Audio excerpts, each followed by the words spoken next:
నమస్తే ఫోకస్ కార్యక్రమానికి స్వాగతం.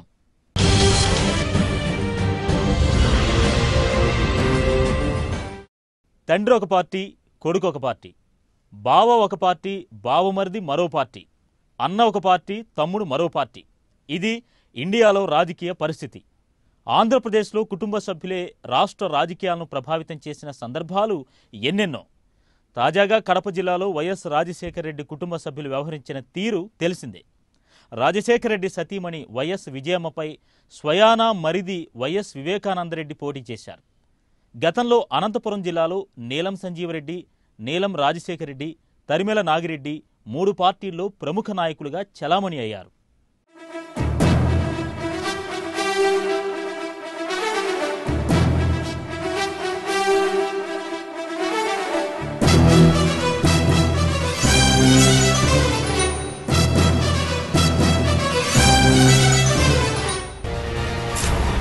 దేశ రాజకీయాల్లో కుటుంబాల ప్రాధాన్యత, కుటుంబాల చుట్టూ తిరుగుతున్న రాజకీయాలు, అన్ని పార్టీల్లోనూ ఒకే కుటుంబ సభ్యులు,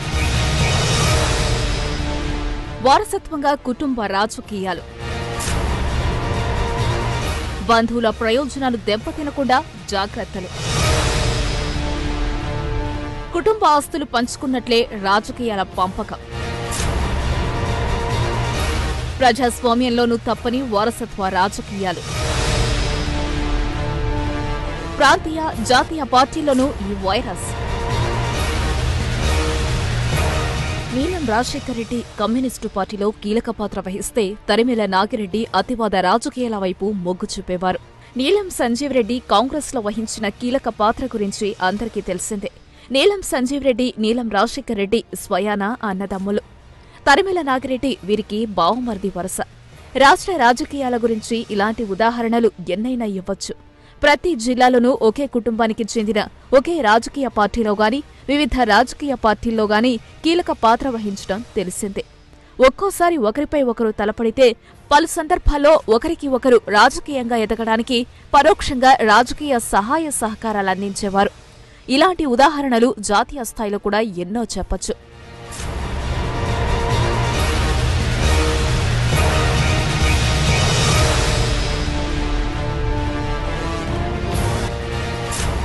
రాజకీయాలు చాలా కుటుంబాలకు పూర్తిస్థాయి వ్యాపారంగానూ వారసత్వంగానూ మారిపోయాయి. వంశపారంపర్యంగా రాజకీయ కుటుంబాలు తమ వారసత్వానికి దెబ్బ తగలకుండా రాజకీయ క్రీడా మైదానంలో రిలే రేస్లో పాల్గొంటున్నాయి.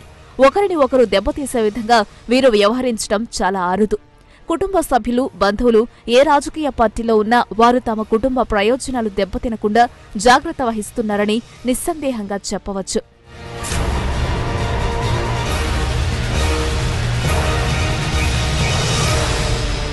కుటుంబ ఆస్తులను పంచుకున్నట్టే కుటుంబ రాజకీయ వారసత్వాన్ని కూడా వీరు పంచుకుంటున్నారు. మాజీ సంస్థానాధీశులు సంతానం, వారి బంధువులు ఇప్పటికీ ప్రజాస్వామిక వ్యవస్థలోని చట్టసభలో కీలక పాత్ర వహించడం మనం చూడవచ్చు. ఈ రాజకీయ కుటుంబాలకు చెందిన వారిని ఎన్నికల సమయంలో కొందరు ప్రశ్నిస్తారు. కానీ అలాంటి వారే తమకు అవకాశం లభిస్తే తమ వారసులను రాజకీయాల్లో ప్రవేశపెడుతున్నారు. ఉత్తరప్రదేశ్లో ములాయం సింగ్ తన కుమారుడు అఖిలేష్ యాదవ్ను, సోదరులను, బావమరుదులను, కోడల్ని కూడా రాజకీయాల్లోకి దింపారు.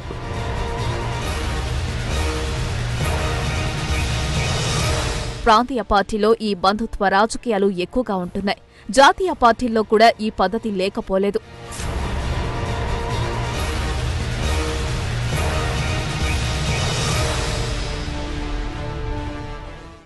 రాష్ట్రీయ జనతాదళ్ నాయకులు లాలూ ప్రసాద్ యాదవ్కు దానా కుంభకోణంలో 5 సంవత్సరాల జైలు శిక్ష పడగానే తన రాజకీయ వారసులుగా కుమారులను ప్రకటించేశారు.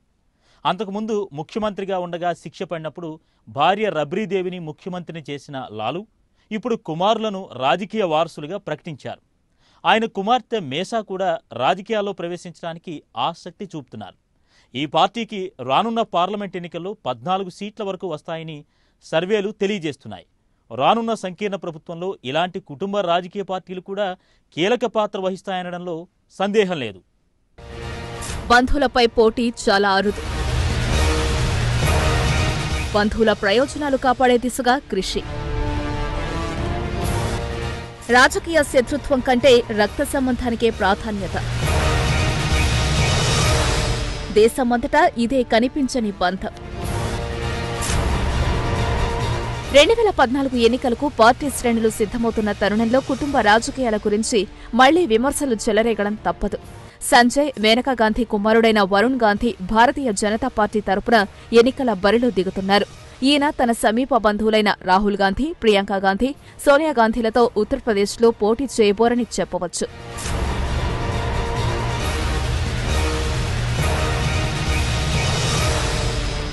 అమేథీ, రాయ్బరేలీ, సుల్తాన్పూర్లు ఇందిరాగాంధీ కుటుంబానికి దాదాపు రిజర్వ్ అయినట్టుగా ప్రజలు భావిస్తారు. ఇదే రాజకీయాలు మధ్యప్రదేశ్లో కూడా నడుస్తున్నాయి. గ్వాలియర్ నుంచి బీజేపీ పార్లమెంట్ సభ్యురాలైన యశోధర రాజే తన మేనల్లుడు జ్యోతిరాదిత్య సింధియాపై పోటీ చేస్తారా అని ప్రశ్నిస్తే చేయరనే సమాధానం వస్తుంది. మధ్యప్రదేశ్ ఎన్నికల్లో జ్యోతిరాదిత్య సింధియా కాంగ్రెస్ తరపున ముఖ్యమంత్రి అభ్యర్థిగా రంగప్రవేశం చేస్తున్నారు. అందువల్ల ఆయన అవకాశాలు దెబ్బతీసే ఏ పని కూడా యశోధర రాజే చేయకపోవచ్చు.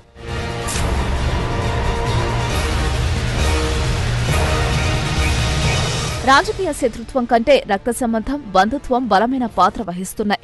ఇందిరాగాంధీ కుటుంబంలో అనేక భిన్నాభిప్రాయాలు ఉన్నప్పటికీ కుటుంబ సభ్యులు క్షేత్రస్థాయిలో ఒకరి ప్రయోజనాలకు ఒకరు దెబ్బతీసుకునే పని ఏదీ ఎవరూ చేయరు. ఇది కంటికి కనిపించని బంధం, నియమావళి. దీనిని ఎవరూ ఉల్లంఘించరు.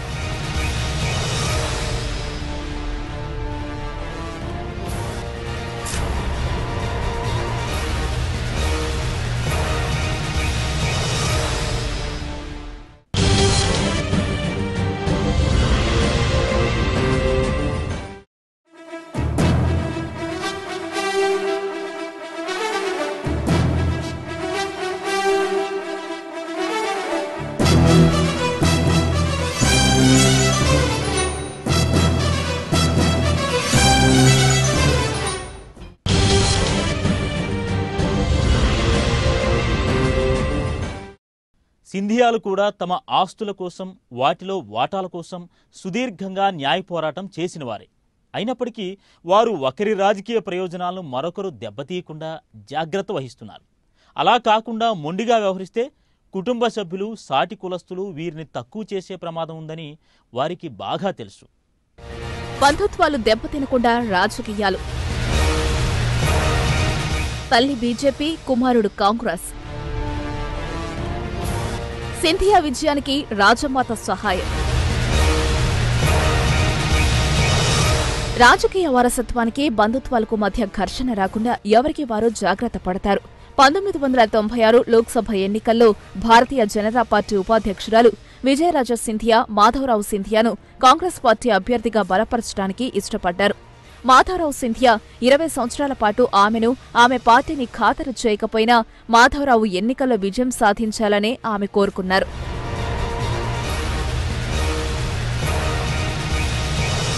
ఒక వంక ఆస్తి తగవులు ఉన్నా ఆమె తన మాతృత్వ ఆకాంక్షను ఈ విధంగా ప్రదర్శించారు.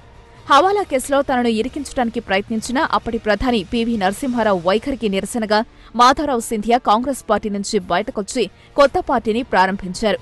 ఆయనకు వ్యతిరేకంగా బీజేపీ అభ్యర్థిని నిలబెట్టకుండా రాజమాత విజయరాజ సింధియా ఆదుకున్నారు. సింధియా విజయానికి పరోక్షంగా తోడ్పడ్డారు. దేశ రాజకీయాల్లో కుటుంబం పాత్ర ఎంత బలమైందో దీన్ని బట్టి అర్థం చేసుకోవచ్చు.